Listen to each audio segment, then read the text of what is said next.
How's it going, you guys? My name is Orlando, and today's video I'll be reacting to The Creature in the Forest by LlamaArts. If you guys want to see more of this video, I'll leave a link in the description down below, and don't forget to subscribe to my channel. And with all that being said, let's dive on in. My parents were traveling for the weekend, as it was their anniversary, and to no surprise, they wanted to be alone. This meant that I had to take care and be in charge of my little brother, Oliver. Our home and neighborhood were surrounded by woods, and Ollie liked ambling around the trail that was behind our house, but he couldn't go back there without permission. So naturally, since I was 18 and he was 10, I'd have to go with him for precautionary purposes. It was a little while before lunch, so I decided to join Ollie in his trek, so that way my appetite would be in a more salubrious state.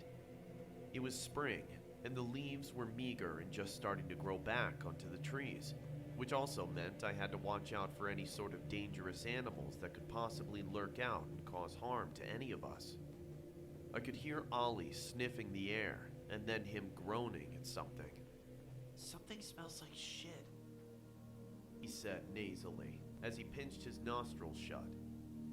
"Hey, watch your mouth," I retorted, surprised by the sudden curse. Just because Mom and Dad aren't here doesn't mean you're allowed to say whatever. I did, however, sniff the air. He was right. There was a smell of rotten meat that permeated my nose. It was like roadkill. I saw what looked like legs by a tree about several yards from us. Isn't that an animal? Stay right there, okay? I instructed Ollie. He nodded in agreement while keeping his hand on his nose. I leisurely walked forward and turned the tree to see what the thing was. It was a deer, and it was dead all right. Flies droned and swarmed around it. I was used to seeing dead animals around here. Hunting was pretty frequent. But there was something that rather took me aback. It was the fact that the way its neck had been ravaged into. It was almost entirely gone and torn down to the bone. A bear would go down to the muscle and stop there, but to the bone? This had to have been from something much more vicious. But what? I looked back to see if Ollie had actually done what I urged him to. He did, but he was peering out to the woods. His eyes, so fixated, were filled with concern and his face unnerved. "You okay, bud?" I asked, noticing his expression. "Something's out there," he murmured, as he continued to seem alarmed. I looked to see if he was kidding around. All that was in my view were the trees and brush. It might have been a deer or something. Don't worry so much. Come on, let's go back and get some lunch. And so we did, just to reassure him. I made ourselves some peanut butter and jelly sandwiches as we watched a movie for a bit. Ollie usually liked his sandwiches, and he'd been done with it in a few minutes, but he ate his so sluggishly. I didn't bother asking what he saw, because I figured that he must have scared himself, and that he'd get over it in a while. However, the back of my mind was still unsettled by that deer. How could its neck have been mutilated like that to such a grisly state? Night dawned upon both of us, and Ollie was begging me to let him sleep beside me as I put him to bed. "What's gotten into you?" I asked him. "That thing's still out there. It was staring at me. It was dark and big. Bigger than you." "I'm sure you just scared yourself.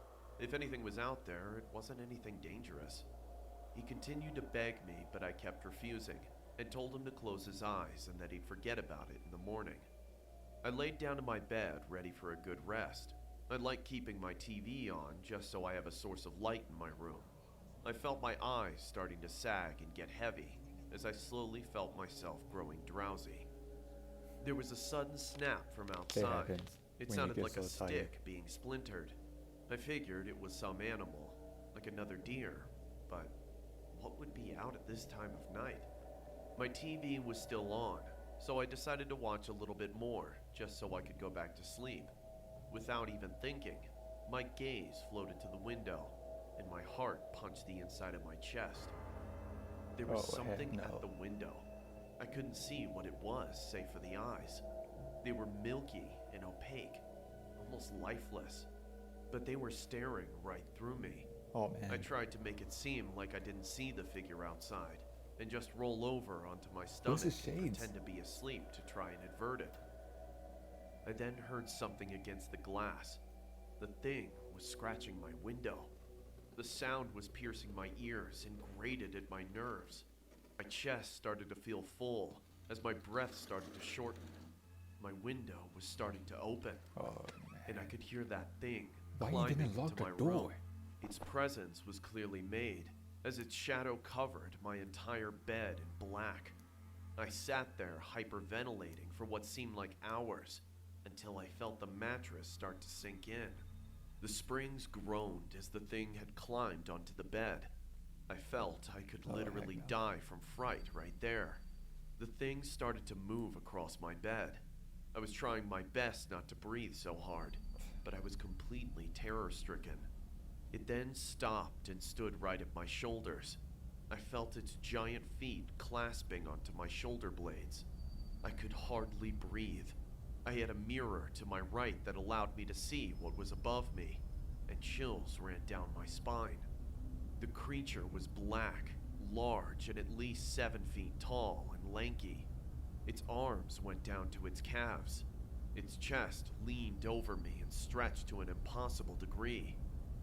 It didn't even Oh look my human gosh. or animal. It seemed alien. If I was him, I would I have shut my eyes pushed him tight, off of me. hoping that it was just some dream. I could start to hear the creature's heavy breaths and growling. It sounded like a dog, but much more disturbing. As it grasped harder, I feared the worst. My ears were ringing. I wasn't breathing while I bit my tongue. My eyes were shut so tight, and the blood flow in my head stopped almost completely. Something then beckoned it off of me, and the creature leapt off. Through my ringing ears, I thought I could hear something like thumps and rusty hinges. I painfully felt the blood flow starting to come back, and I blacked out. Morning came, and I had a massive headache now, and my chest felt so tight. I needed to go wake up Ollie and make breakfast, and I reluctantly did so. I went into his room but found his bed empty. I checked all of downstairs to check if he was there somewhere. Nothing.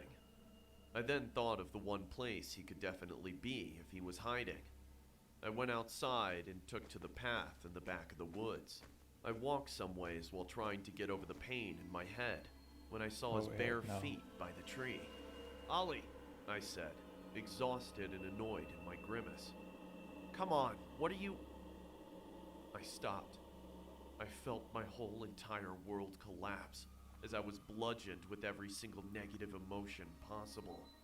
I put 2 and 2 together, and it answered my questions as it brought my distress up tenfold. Ollie was sitting there. His skin was pale. His cloudy eyes trickled with blood, and his neck was mangled to the bone. He was dead. Oh heck I no. wasn't lying. That creature thing must have got him. Still out there.